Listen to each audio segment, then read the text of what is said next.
नमस्कार दोस्तों अभी इलेक्शंस का दौर चल रहा है और हम देख रहे हैं कि किस तरीके से इलेक्शंस में जो पॉलिटिकल पार्टीज़ होती हैं, गवर्नमेंट्स होती हैं, चाहे वो स्टेट गवर्नमेंट हो, चाहे वो सेंट्रल गवर्नमेंट हो, वो कुछ अपने वोटर्स के साथ वादे करती हैं। उनमें से कुछ वादे तो अच्छे होते हैं, कुछ वादे बिल्कुल बेकार होते हैं, झूठे होते हैं, और कुछ जो है वो मुफ्त के प्रलोभन होते हैं। क्या ये सब हमारे समाज के लिए अच्छा है? क्या ये सब जो है वो हमारे देश को मजबूत करने का काम करता है या तोड़ने का काम करता है? कुछ इसी बारे में हम बात करने वाले हैं आज की इस वीडियो में। आप इस वीडियो में बने रहिएगा और इस वीडियो को पूरा देखिएगा। पहाड़ी फैक्टर चैनल में आप सभी का स्वागत है। मैं आशा करता हूं आप सभी सुखी होंगे, स्वस्थ होंगे।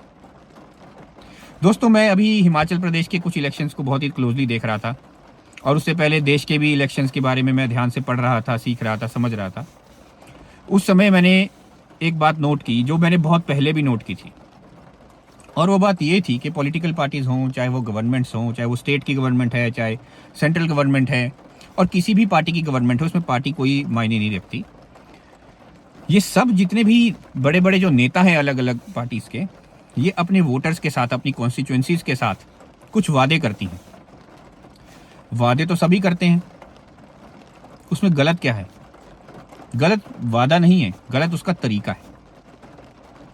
अब कुछ तो वादे ऐसे होते हैं जो बहुत अच्छे हैं, जो आपको लगता भी है कि शायद पूरे हो सकते हैं, हमारे देश के लिए भी अच्छे हैं, हमारे समाज के लिए भी अच्छे हैं। लेकिन उसमें से कुछ वादे ऐसे हैं जो मुफ्त के प्रलोभन हैं। इसका जो मैंने नाम है मुफ्त के प्रलोभन इसलिए रखा है क्योंकि ये वादे जो हैं एक पर्टिकुलर सेक्टर ऑफ सोसाइटी, एक ऐसे वर्ग को दी जाती है, एक ऐसे वर्ग ऑफ सोसाइटी को दी जाती है जो वर्ग उस चीज को प्राप्त करने के लिए ना तो कोई मेहनत कर रहा है, ना कोई काम कर रहा है। जैसे मुफ्त के लैपटॉप दे देना, मुफ्त के मोबाइल देना, बिजली में कुछ जो ऐसा है कि बिजली के 200 यूनिट फ्री कर देना या 300 यूनिट फ्री कर देना, 1500 रुपये महीना महिलाओं को देना, 1 लाख रुपए सालाना की नौकरी जो है वो नौजवानों को देने का वादा करना। तो ये इस तरीके की जो चीज़ हैं ये मुफ्त के प्रलोभन है और कुछ नहीं है। ये सिर्फ और सिर्फ वोटर को रिझाने के लिए किए जाते हैं। इससे असल में अमल में लाया जाएगा कि नहीं लाया जाएगा ये तो बहुत दूर की बात है। लेकिन जो सबसे बड़ी बात है इसमें कि क्या ये हमारे समाज के लिए अच्छा है? ये हमारे समाज के लिए तो बिल्कुल बुरा है, अच्छा तो है ही नहीं। ये हमारे समाज को बांटने का काम करता है, हमारे समाज को तोड़ने का काम करता है, और ना ही सिर्फ तोड़ता है बल्कि हमारे समाज को वीक करता है, कमज़ोर करता है। मैं ऐसा क्यों बोल रहा हूँ? हो सकता है ये मेरी ही सोच हो, और मैं कह भी नहीं रहा हूँ कि आप सब मेरी सोच से जो है वो आप उस सोच के साथ चलिए, आप उस सोच को मानिए। मैं नहीं कह रहा हूँ, ये टोटली मेरी ही सोच है। लेकिन अगर आपको मेरी बात में ज़रा सा भी सच नज़र आए तो आप उस बात को ध्यान से सुनिए। मैं एक एग्जांपल ले रहा हूँ, भी हिमाचल प्रदेश का एग्जांपल ले रहा हूँ। जब हिमाचल प्रदेश के अंदर ये अनाउंस किया गया कि 1500 रुपये जो है वो महिलाओं को दिए जाएंगे, तो मैं ये पूछना चाहता हूँ कि उसका बेसिस क्या था? वो 1500 रुपये कहाँ से आने वाले थे? क्योंकि हिमाचल प्रदेश तो बहुत बड़े कर्ज में डूबा हुआ है। उस 1500 रुपये को देने के लिए कितना टैक्स बढ़ता? आम इंसान को, आम जनता को कितना टैक्स देना पड़ता? और केवल महिलाओं को ही क्यों चुना गया? बाकी कहाँ चले गए? क्या बेरोजगार केवल महिलाएं हैं? ये किसी ने सोचा? और क्या महिलाओं को अलग से चुनने से समाज बटेगा तो नहीं? इसके बारे में सोचा? जब भी हम समाज के किसी पर्टिकुलर वर्ग को, किसी खास वर्ग को अगर कोई चीज देते हैं, तो उससे वो जो समाज का जो वर्ग है, वो वाला जो वर्ग है, उसको हम कमजोर करते हैं, उसको हम आदत लगाते हैं मुफ्त की चीज की। और उस आदत की वजह से वो जो वर्ग है या वो जो समाज का वो टुकड़ा है, वो हिस्सा है, वो अपना काम अच्छे तरीके से नहीं करता, क्योंकि उसे ये लगता है कि मैं काम करूं या ना करूं मुझे पैसा मिल जाएगा। सिर्फ इसलिए कि मैं वोटर हूं, सिर्फ इसलिए कि अगर मैं उस समाज के वर्ग को अपनी तरफ कर लेता हूं, उसे उस झूठे झांसे में फंसा देता हूं, या उसे कुछ मुफ्त की चीज दे देता हूं, और उससे एक नेता जीत जाएगा या उससे मैं जीत जाऊंगा, अगर सिर्फ इसीलिए मैं ये काम कर रहा हूं तो बिल्कुल गलत काम है ये। हमें किसी को मुफ्त के पैसे देने की बजाय उसे एक अच्छी नौकरी देनी चाहिए। उसे जो है उसकी स्किल को डेवलप करना चाहिए, उसे इम्प्रूव करना चाहिए उसकी स्किल को, उसे नौकरी के, रोजगार के अच्छे से अच्छे अपॉर्चुनिटीज तक उसे पहुंचाना है हमें। हम उसे 1500 रुपये महीने पर क्यों रोक रहे हैं? हम अगर एक महिला का स्किल डेवलप करते हैं, अगर महिला को अच्छी अपॉर्चुनिटीज देते हैं, उसको अच्छी शिक्षा प्रदान करते हैं, तो जो महिला है वो अपने आप ही मजबूत हो जाएगी और हो सकता है उसकी नौकरी 15 लाख रुपए की लगे। ये भी हो सकता है कि वो महिला है जो 15 करोड़ रुपए कमाए महीने के, तो हम उसे 1500 रुपए पे क्यों रोक रहे हैं? मुझे ये चीज समझ नहीं आती। और समाज के वो लोग कैसे हैं जो इस चीज को बहुत अच्छे तरीके से समझते हैं, इसको अच्छे रूप में देखते हैं, मुझे ये भी समझ नहीं आती। मैं मान सकता हूं कि आप गरीब हो सकते हैं, मैं मान सकता हूं कि किसी को पैसे की बहुत ज्यादा जरूरत हो सकती है, उसके लिए 1500 रुपये बहुत बड़ी चीज है, लेकिन आप ये सोच करके देखिए कि वो 1500 रुपये जो महीना है वो कब तक उसे दिया जाएगा। और उस 1500 रुपये को देने के लिए जो आम बाकी इंसान है, जो बाकी लोग हैं, जो मेहनत करके काम कर रहे हैं, जो मेहनत करके रोटी कमा रहे हैं, उनके ऊपर कितना टैक्स बढ़ जाएगा, इसकी वजह से कितनी महंगाई बढ़ेगी। जब एक प्रदेश के पास पैसा ही नहीं है तो वो पैसा आएगा कहां से? अब मैंने जो ये एग्जांपल हिमाचल प्रदेश का लिया, अगर मुझे 1500 रुपये प्रत्येक महिला को देना है तो कम से कम मेरे प्रदेश के ऊपर कुछ तो जो है कर्ज और बढ़ेगा, 100 करोड़ के आसपास कर्ज कम से कम और बढ़ जाएगा। और ये जो 100 करोड़ रुपए का जो कर्ज है जो बढ़ेगा मेरे प्रदेश के ऊपर, हिमाचल प्रदेश के ऊपर, इसको कौन देगा? इसको आप लोग देंगे, क्योंकि आप लोगों के ऊपर ही टैक्स को बढ़ाया जाएगा। जब आप सब्जी खरीदने जाएंगे तो सब्जी का रेट ज्यादा होगा क्योंकि उसके ऊपर टैक्स ज्यादा होगा। जब आप अपने बच्चे के लिए एक पेन खरीदने जाएंगे तो उस पेन के ऊपर टैक्स ज्यादा होगा, इसलिए आपको पेन जो है वो दुगनी कीमत पर खरीदना होगा। इस बारे में कौन सोचेगा? क्या वोटर जो है वो सिर्फ महिलाएं हैं?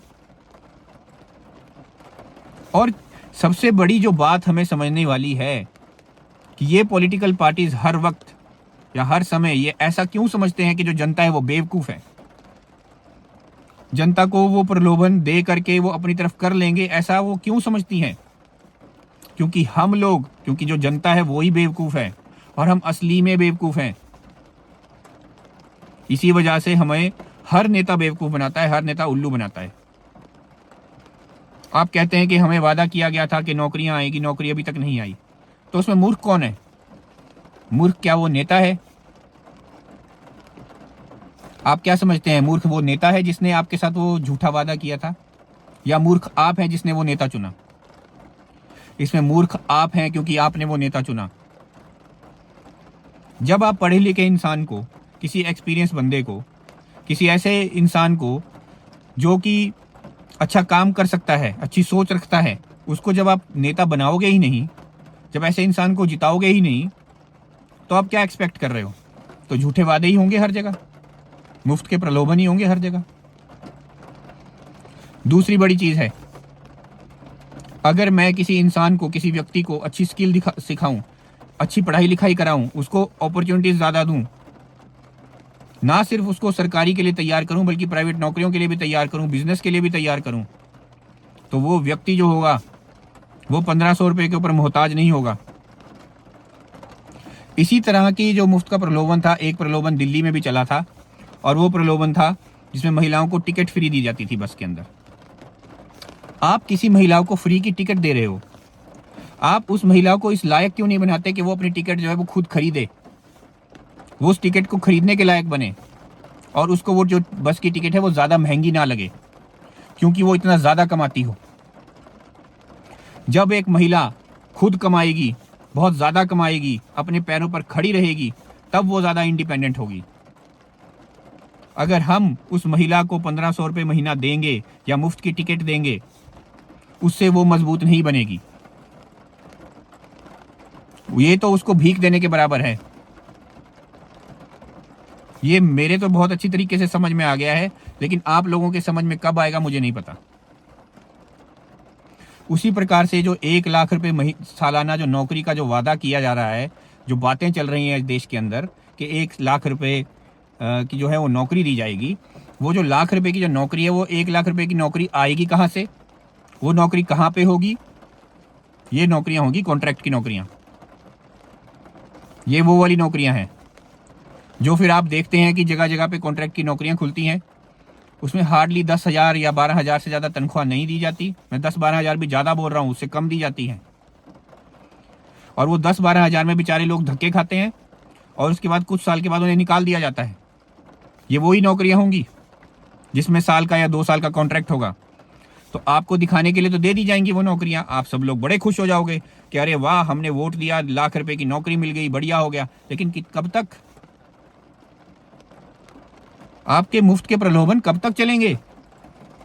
आपको खुद मजबूत बनना होगा, आपको नई से नई चीजें सीखनी होंगी, अपनी स्किल को डेवलप करना होगा, क्योंकि आगे चलकर जब आपको नौकरी की जरूरत होगी तो उस समय पर आपके पास कोई स्किल नहीं होगी। और क्योंकि आपको कुछ नहीं आता होगा, उस समय पर आपको कोई भी नौकरी नहीं देगा। बड़ी कंपनियों में ये चीजें नहीं चलती। अगर आप ज्यादा कमाना चाहते हैं, अच्छा कमाना चाहते हैं, तो आपको उसके लिए मेहनत भी अच्छी करनी होगी।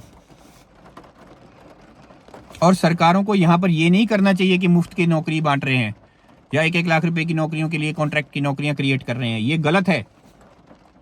सोच समझकर ही नौकरी क्रिएट की जानी चाहिए। लेकिन जो सरकारों को करना चाहिए वो ये है कि आपकी स्किल बढ़ानी चाहिए, आपकी पढ़ाई में आपकी जो मेहनत है उसके लिए स्कॉलरशिप्स क्रिएट करनी चाहिए ताकि आप ज़्यादा पढ़ सकें। उच्च शिक्षा की स्कॉलरशिप्स होनी चाहिए जिसमें गरीब का बच्चा भी जो है वो पीएचडी तक जा सके। और उसके साथ साथ बिजनेस को करने के लिए, बिजनेस को आगे बढ़ाने के लिए कुछ सरकारों को मदद करनी चाहिए, चाहे वो बिजनेस की अपॉर्चुनिटीज़ क्रिएट करना हो, चाहे वो लोगों को बिजनेस के लिए तैयार करना हो। क्योंकि जब हम अपने नौजवानों को मजबूत करेंगे, जब हम अपने नौजवानों को नई से नई चीज़ें सिखाएंगे, उन्हें बिजनेस के लिए प्रमोट करेंगे, तब नौकरियां भी अपने आप क्रिएट होंगी। अगर एक सरकार किसी भी एक व्यक्ति को एक नया बिजनेस करने के लिए, एक नई चीज़ खोलने के लिए या एक स्टार्टअप खोलने के लिए प्रमोट करती है, उसे सिखाती है, तो उस एक स्टार्टअप के साथ 100 और नौकरियां जो है वो अपने आप क्रिएट हो जाती हैं। एक स्टार्टअप, एक व्यक्ति को सिखाना, एक व्यक्ति के ऊपर पैसा लगाना और उससे बाकी जो 100 व्यक्ति हैं उन्हें अपने आप नौकरी मिल जाती है। तो इस तरह का काम जो है सरकारों को करना चाहिए। लेकिन इस काम में जो है ज़्यादा मेहनत लगती है, ज़्यादा समझ की ज़रूरत होती है, इंजीनियरिंग की नॉलेज की ज़रूरत होती है। क्योंकि जितनी भी ये इंडस्ट्रीज़ हैं, जितनी भी फैक्ट्रीज हैं, उसमें इंजीनियरिंग एक सबसे बड़ी और सबसे कोर जो है वैल्यू है। उसकी कोर जो नॉलेज है वो इंजीनियरिंग है। तो इसमें बहुत इंजीनियरिंग की नॉलेज चाहिए, बहुत मेहनत चाहिए, बहुत पैसा भी इसमें चाहिए। लेकिन ये जो पैसा है, इसे जब आप खर्च करेंगे तो उससे बहुत सारी नौकरियां क्रिएट होती हैं, बहुत सारी जॉब अपॉर्चुनिटीज़ क्रिएट होती हैं। और ये सिर्फ पैसा जो है वेस्ट नहीं होता, इस पैसे से आप और पैसा कमाते हो। मान लीजिए कि अगर आपने एक छोटी फार्मास्यूटिकल कंपनी खोली, तो उस फार्मास्यूटिकल कंपनी के अंदर कितने लोग नौकरी करेंगे? मान लीजिए 100 लोग भी नौकरी कर रहे हैं, तो उन 100 लोगों को रोजगार मिला। वो फार्मास्यूटिकल कंपनी कुछ ना कुछ तो बनाएगी, ऐसा तो है नहीं कुछ नहीं बनाएगी। जो भी वो चीज़ बनाएगी उस चीज़ को बेचा जाएगा। तो बेचा जाएगा तो सिर्फ हिमाचल प्रदेश के अंदर तो नहीं बेचा जाएगा, पूरे ऑल ओवर वर्ल्ड बेचा जाएगा। और वो जो चीज़ है जब बिकेगी उससे प्रॉफिट आएगा। प्रॉफिट आएगा तो कहाँ जाएगा? प्रॉफिट आएगा तो वो कमाई के रूप में आपके प्रदेश के अंदर ही आने वाला है। जब उससे टैक्स कटेगा तो वो जो टैक्स है वो आपके गवर्नमेंट को ही मिलने वाला है, आपके प्रदेश की। तो इस तरीके से आपका जो है बेनिफिट ज़्यादा है। लेकिन अगर मैं यही सारा पैसा किसी को मुफ्त में बांटने के लिए इस्तेमाल कर देता हूँ तो ज़्यादा से ज़्यादा 1 साल चलेगा, उससे ज़्यादा नहीं चलेगा। और उसके बाद वो पैसा जो है ख़त्म है। तो सोचना आपको है कि आपके लिए क्या बेहतर है।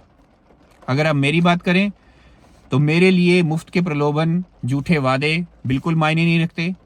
मेरे लिए मायने ये रखता है कि कौन मुझे मजबूत बनाता है और कौन मुझे अब दुनिया के लिए तैयार करता है। तो इसी उम्मीद के साथ कि आप मेरी बात को समझे होंगे, मैं आप सबसे विदा लेता हूँ। धन्यवाद। और अगर किसी को मेरी भी बात, कोई भी बात बुरी लगी हो तो उसके लिए मैं आपसे माफ़ी चाहता हूँ।